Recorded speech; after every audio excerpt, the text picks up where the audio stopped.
Selamat pagi, salam sejahtera. Agung bertitah, Baginda akan pastikan belanja kerajaan untuk perkara betul-betul perlu. Ini adalah satu titah yang memang kita tunggu-tunggu. Perbelanjaan yang tidak perlu tak payahlah guna, supaya tidak berlaku ketirisan. Dengan kata lain, penyalahgunaan uang. Dengan kata lain, rasuahlah, salah guna kuasa dan sebagainya. Baginda apabila menyatakan titah hasrat ini, memang ini yang rakyat mahu. Kita tidak mau lagi mendengar ada ahli-ahli politik yang menjadi kaya sekaya-kayanya. Kita tidak mau lagi mendengar keluarga-keluarga ahli politik menjadi kaya yang terlampau kaya. Kenapa tak kaya-kaya? Macam mana tak kaya? Kalau banyak penyelewengan, banyak perkara yang terbongkar, yang memberikan manfaat bukan kepada rakyat, tetapi kroni-kroni mereka. Kamu tahu semua itu sudah pernah dipaparkan dalam media massa. Dan saya yakin Kebawadu Yang Maha Mulia di Pertuan Agong juga mengetahui perkara ini, karena ianya selalu keluar dalam media sosial. Dan saya rasa Baginda Tuanku tetap adalah seperti rakyat biasa, mempunyai sumber media sosial yang lebih banyak dan mengerti tentang perkara ini. Itu sebabnya saya berpendapat, Agung mengatakan, Agung akan memastikan kerajaan guna belanja yang perlu, betul-betul perlu sahaja, kerana Baginda tahu banyak perkara yang tidak telus dan tidak secara sampai untuk keperluan rakyat. Kalau itu tidak memberikan manfaat kepada rakyat, jangan buat. Lebih kurang macam itulah. Sultan Ibrahim juga mahu kerajaan memperoleh lebihan fiskal setiap tahun. Yang di Pertuan Agong, yang di Pertuan Agong Sultan Ibrahim bertitah akan meneliti perbelanjaan kerajaan dengan memastikan setiap cadangan untuk perkara betul-betul diperlukan. Sultan Ibrahim berharap sepanjang tempoh pemerintahannya, kerajaan berjaya memperoleh lebihan fiskal setiap tahun. Saya juga sendiri akan melihat perbelanjaan kerajaan dengan lebih teliti dan memastikan setiap cadangan perbelanjaan adalah untuk perkara yang betul-betul diperlukan titah Baginda. Ini yang dipanggil tata kelola yang baik, tata kelola keuangan perbelanjaan yang terbaik. Jangan sekali hantam kromok saja. Itulah yang Baginda tidak mahu berlaku. Saya berharap titah Baginda, semasa pemerintahan saya ini, kerajaan akan berjaya memperoleh lebihan fiskal setiap tahun. Sultan Ibrahim bertitah dalam keadaan keuangan lemah. Ini akan menyebabkan kesukaran kerajaan untuk melaksanakan projek pembangunan baru atau memberikan suntikan dana untuk merancangkan pertumbuhan ekonomi. Baginda turut bersetuju dengan pengenalan Akta Keuangan Awam dan Tanggung Jawab Fiskal 2023 yang dapat meningkatkan tata kelola bertanggung jawab serta ketelusan pengurusan keuangan awam. Kita mesti tegas bagi membendung ketirisan dan penyelewengan dana awam titah Baginda lagi. Saudara, dua perkara ini adalah perkara yang amat kritikal perlu diselesaikan di negara ini, yaitu perlu membendung ketirisan dan perlu dibendung penyelewengan dana awam. Bercakap tentang ketirisan ini, inilah yang paling kita tidak suka berlaku. Manakan tidak, peruntukan 1 juta ringgit untuk membuat sesuatu perkara, apabila berlaku ketirisan 1 juta tinggal saja 300.000. 700.000 tiris entah ke mana. Tiris entah ke mana, di mana penggunaannya pun kadang-kadang menjadi persoalan sehingga SPRM sendiri terpaksa campur tangan. Selain daripada itu, yang paling teruk sekali ialah apabila berlaku penyelewengan dana awam. Sepatutnya uang itu digunakan untuk satu benda yang penting, tapi digunakan tempat lain pula. Dan yang paling mengejutkan kita juga adalah berlaku pula penyelewengan derma, bukan dana awam. Derma awam pun mula dapat dikesan. Nak minta derma dari rakyat jelata, orang awam, tapi derma itu pula diselewengkan. Sekian dulu untuk kali ini. Jangan lupa tinggalkan komen anda. Tekan butang subscribe. Malaysia kita punya. Kita jaga sama-sama cintai Malaysiaku. Bye-bye. Daulat tuanku, daulat tuanku. Kebuah dulu yang Maha Mulia yang di-Pertuan Agong bertitah lagi. Usah hasut rakyat dengan isu 3R. Itu peringatan Sultan Ibrahim yang di-Pertuan Agong ke-17 Malaysia. Isu 3R seringkali bermain dalam masyarakat sekarang, terutamanya apabila ianya melibatkan politik. Politik sekarang telah pun bercampur aduk, dicampur adukkan dengan isu 3R, yaitu agama, kaum dan diraja. Apabila sudah tidak dapat lagi memenangi rakyat, apabila sudah tidak mampu lagi untuk menarik sokongan ataupun undi rakyat, cara yang paling mudah yang difikirkan oleh sebilangan ahli politik di Malaysia ini ialah menggunakan isu 3R.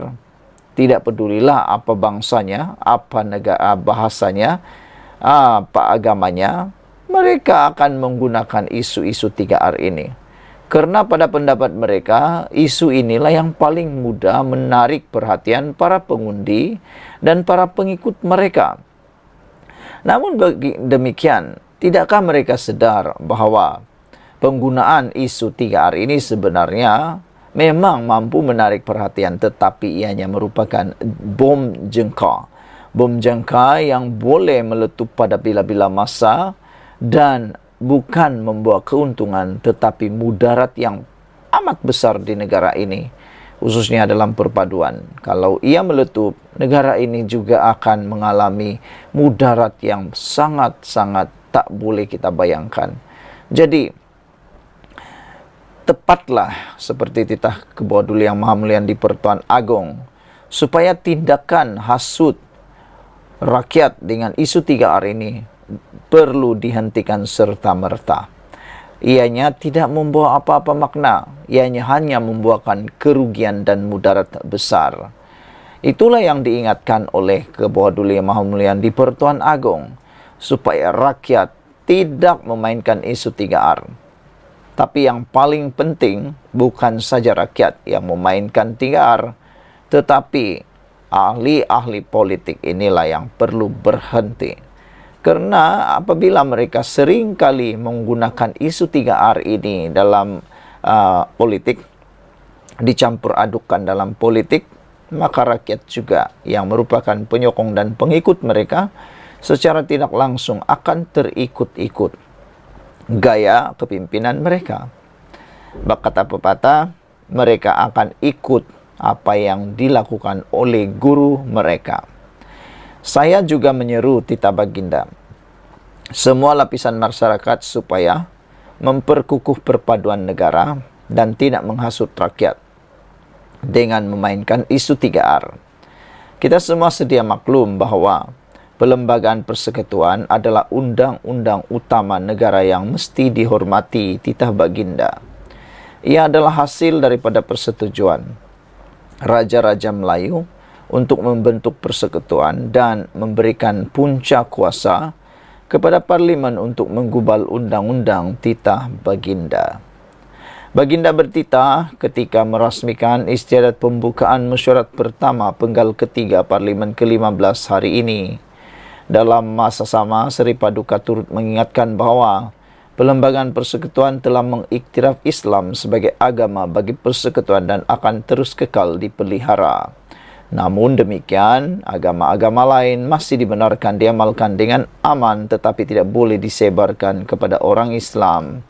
Oleh itu, janganlah ada mana-mana berpihak yang cuma memutar belitkan atau mempolitikkan asas perlembagaan ini titah Sultan Ibrahim lagi. Sekian dulu untuk kali ini. Jangan lupa tinggalkan komen anda, tekan butang subscribe. Kita jumpa lagi. Bye-bye. Selamat pagi, salam sejahtera. Titah yang di-Pertuan Agong yang terkini ialah Nak main politik, tunggu PRU 16. Agung beritahu ahli parlimen. Sebelum ini, Agung sudah pernah memberikan hint atau memberikan kata dua. Sebelum Baginda dilantik atau mula menjalankan tugas sebagai Yang di-Pertuan Agong, Baginda sudah memberikan hint. Baginda kata, titah sebelum ini, Baginda akan mengutamakan 30 juta rakyat Malaysia berbanding 222 ahli parlimen Malaysia. Dengan peringatan tegas itu, kita semua rakyat Malaysia sudah mula ketahui bahawa akan ada perubahan politik yang luar biasa di Malaysia ini. Akan ada berlaku perubahan pola pemikiran berpolitik di Malaysia dengan adanya Kebodul Yang Maha Mulia Yang di-Pertuan Agong ini. Apabila Baginda kata, jangan lagi main politik sehingga sekarang ini tunggu PRU 16. Makna kata, ada 4 tahun lagi barulah boleh main politik. Kalau nak main politik, kata Seri Paduka Baginda, titah Yang di-Pertuan Agong, tunggulah PRU. Baginda telah pun kata, Baginda kata, cukup sekali hanya 5 tahun untuk berpolitik. Tunggu PRU, barulah berpolitik. Ini tak sudah-sudah, habis sudah pilihan raya, habis sudah PRU. Tapi apa jadi? Masih juga bermasam muka dengan keluarga.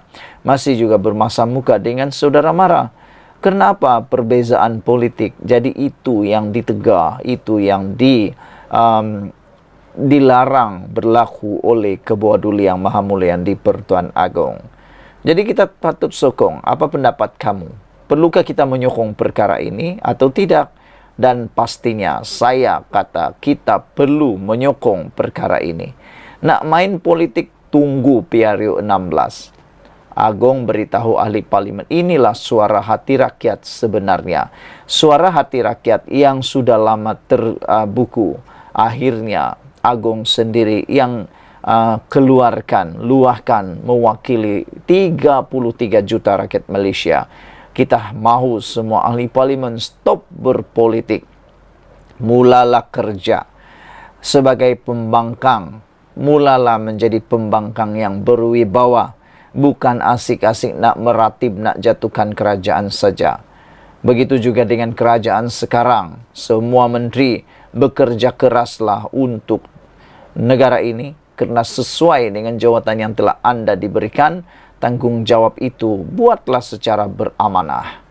Sultan Ibrahim menegaskan, Baginda tidak akan melayan permintaan pihak yang cuba menggugat kestabilan negara. Yang di-Pertuan Agong, Sultan Ibrahim mengingatkan ahli parlimen supaya menunggu pilihan raya yang akan datang jika hendak bermain politik. Sultan Ibrahim menegaskan tidak akan melayan permintaan daripada mana-mana pihak yang cuba menggugat kestabilan negara. Baginda turut mengingatkan semua pihak menghormati kerajaan perpaduan yang dibentuk. Semua pihak mestilah menerima kenyataan dan hormati kerajaan perpaduan yang telah dibentuk.